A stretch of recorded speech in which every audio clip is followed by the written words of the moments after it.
Good morning. It's been requested that I do a bit of a video tutorial of simple past. So here goes.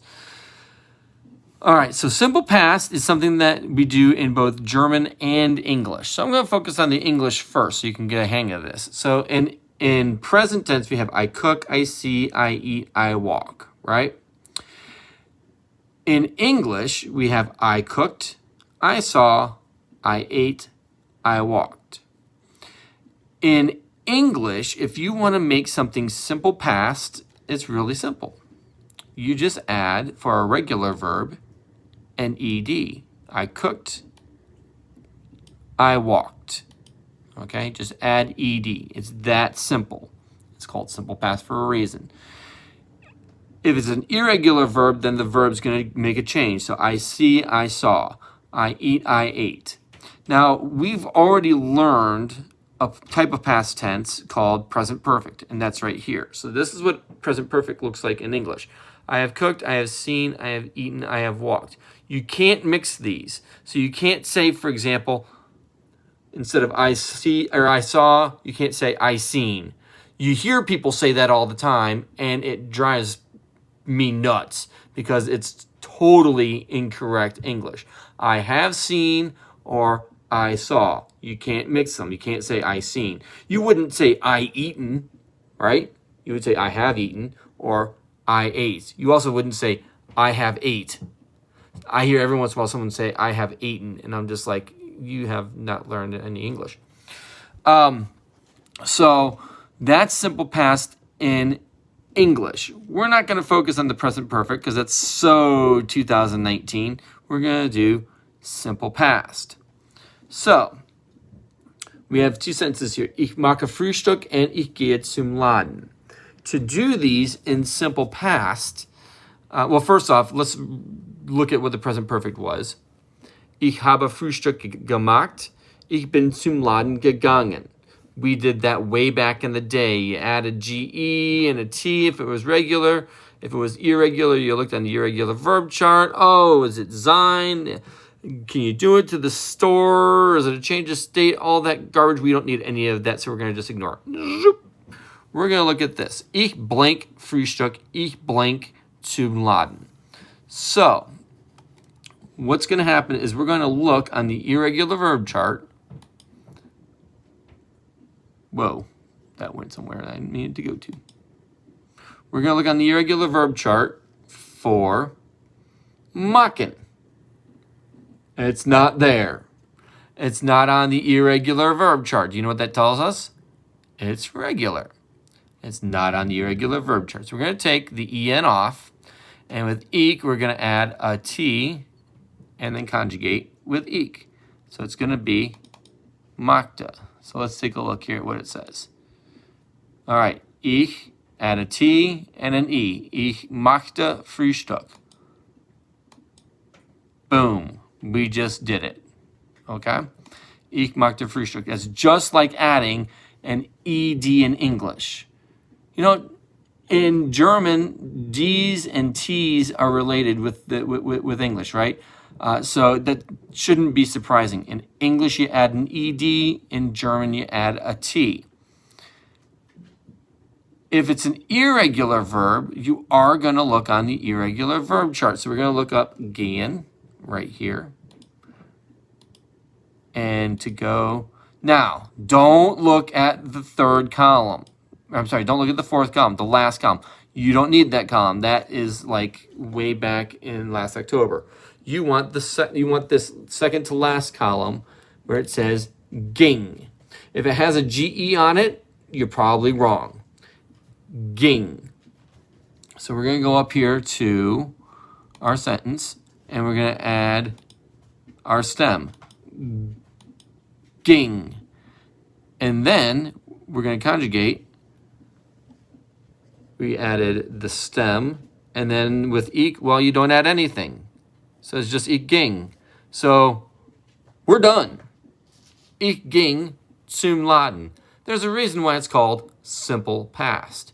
Now, I'm going to give you a little hint on these two charts. In the worksheets we're doing, I use ich and er, sie, and es. ik, and there's an s. They all have the same endings. With irregular verbs, just don't add anything. And with regular verbs, add t and an e. It's not really that simplistic, but the worksheets I'm giving you, that's all you need to do. Very rarely will I give you a do or a veer. All right, so what I did is on this worksheet only, I made a version of an irregular verb chart. So if it's on this chart, it's irregular. If it's not on this chart, it's regular. Okay, so you don't need to go and use a whole bunch of websites and stuff like that. You've got your irregular verb chart that you went and got earlier.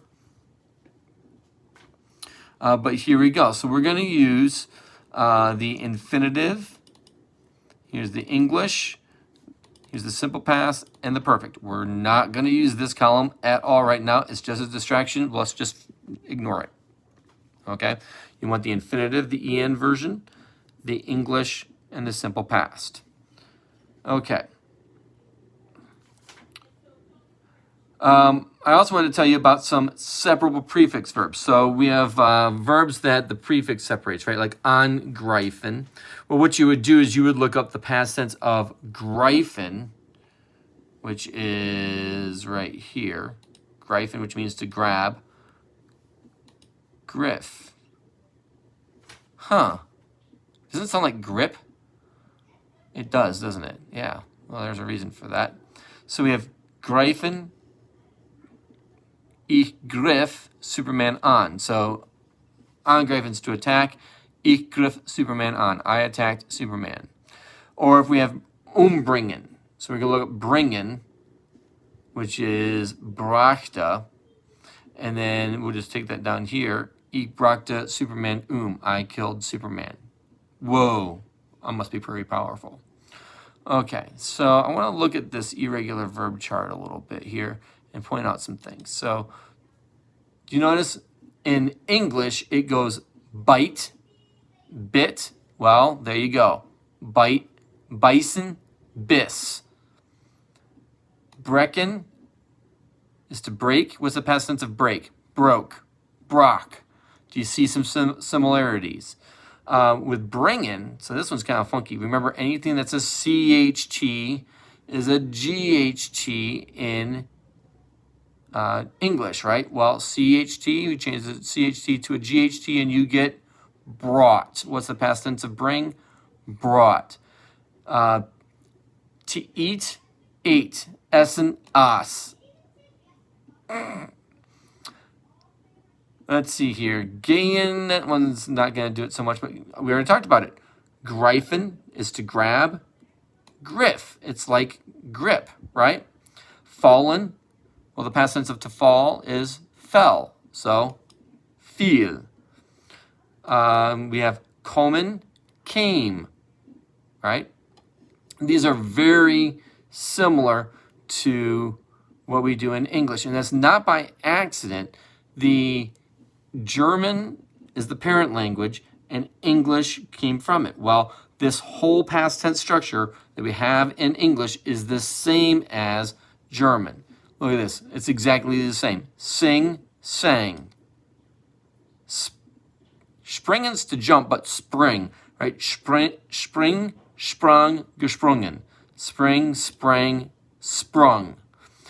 Now, this one's kind of cool. Tragen, we know tragen's to wear, but if you use it like to carry, which it also means that, it kind of looks like, oh man, T's and D's are related. So, drug, trug.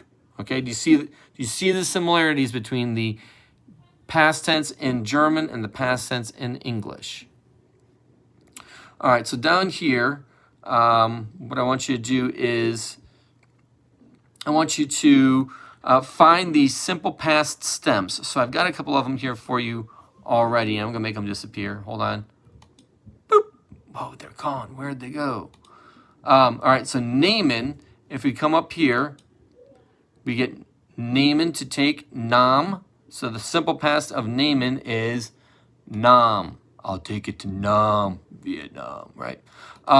So Nam is the simple past, so we're going to put that down there.